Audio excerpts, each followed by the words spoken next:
안녕하세요. 안희중 변리사입니다. 온 국민이 알고 있는 유명 브랜드에 대한 내용인데요. 주제는 바로 국내 인싸 브랜드, 해외에서는 짝퉁된 신세, 바로 상표권에 대한 이야기입니다. 참 구독하기 눌러주세요. 국민 유명 브랜드, 즉 인싸 브랜드, 여러분 과연 몇 개나 알고 계신가요? 한번 살펴볼까요? 어떤 게 진짜이고 어떤 게 가짜일까요? 설빙, 파리바게트, 굽네치킨, 횡성한우. 근데 눈치 좀 채셨나요? 어딘가 모르게 좀 어색하지 않나요? 정답은 바로 모두 짝퉁입니다. 해외여행을 다니다 보면은 설빙이나 파리바게트 등과 같은 우리나라 브랜드를 많이 발견할 수 있는데요. 이거 진짜 모두 다 정말 우리나라 진짜 브랜드일까요? 기사 하나 보여드릴게요. 진짜야 가짜야? 설빙, 굽네치킨, 파리바게트 등 해외 국내 기업 상표 무단 선점 심각. 3년 8개월 동안 무려 2,367건이 무단 선점되었다고 하는데요.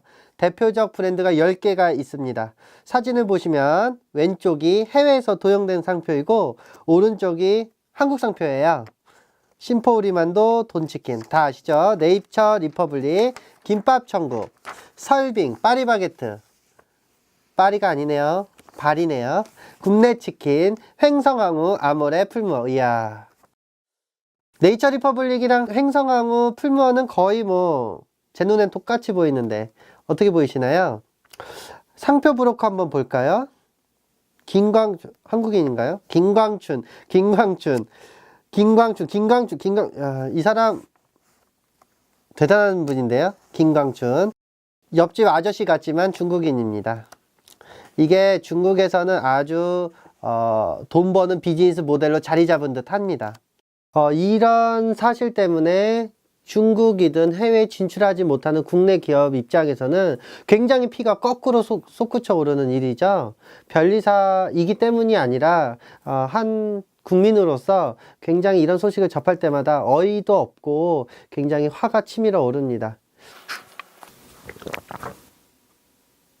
가장 안타까운 사례로 설빙의 경우를 예로 들어보겠습니다. 제가 제일 좋아하는 브랜드인데요. 5년 전쯤인가요? 막 설빙에서 눈꽃 빙수 먹으려고 줄 섰던 기억이 있어요.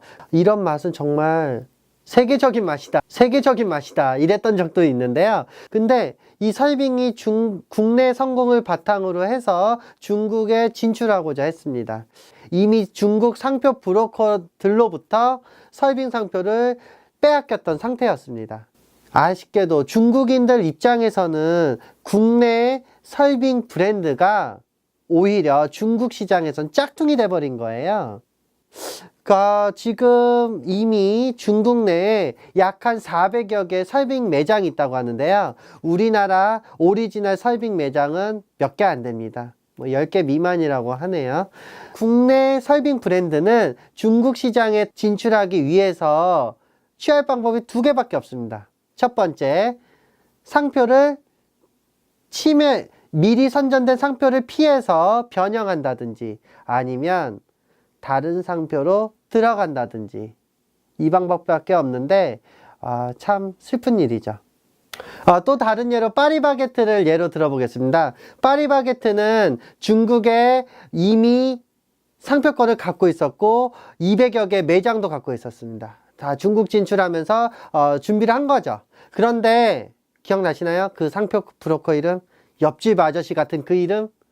김광춘 씨가 파리바게트와 또 유사한 파리바게트를 등록을 받은 상태였습니다. 아주 그냥 바리바리 싸서 오리지널 한국 파리바게트는 중국의 김광춘, 즉 파리바게트 무단 선점한 상표 브로커에게 약 600만 위안, 즉 한국 돈으로 10억 원 정도를 보상할 것을 소송을 제기했다는데요. 이거 어떻게 될까요? 저도 참 궁금합니다. 파리바게트 같은 기업, 즉 견딜 수 있는 힘들이 있는 기업들은 소송을 걸어서 본인의 권리를 찾으면 됩니다. 그런데 중소기업은 어떨까요? 견뎌낼 수 있을까요? 굉장히 쉽지 않은 문제입니다. 이것을 그러면 어떻게 하면은 쉽지 않은 문제를 쉽게 해결할 수 있을까요? 바로 중국에 미리 상표 출원을 하는 것만이 쉽게 해결할 수 있는 방안입니다. 국가에서는 이런 한국 브랜드, K 브랜드의 그 침해의 심각성을 이미 알고 있어요. 그래서 국가 지식재산 예산 중에 일부를 지식재산 보호에 이미 편성하고 있습니다. 궁금하시죠? 얼마나 될지. 이거는 다음 기회에 중소기업 지원 과정을 한번 같이 살펴보도록 하겠습니다.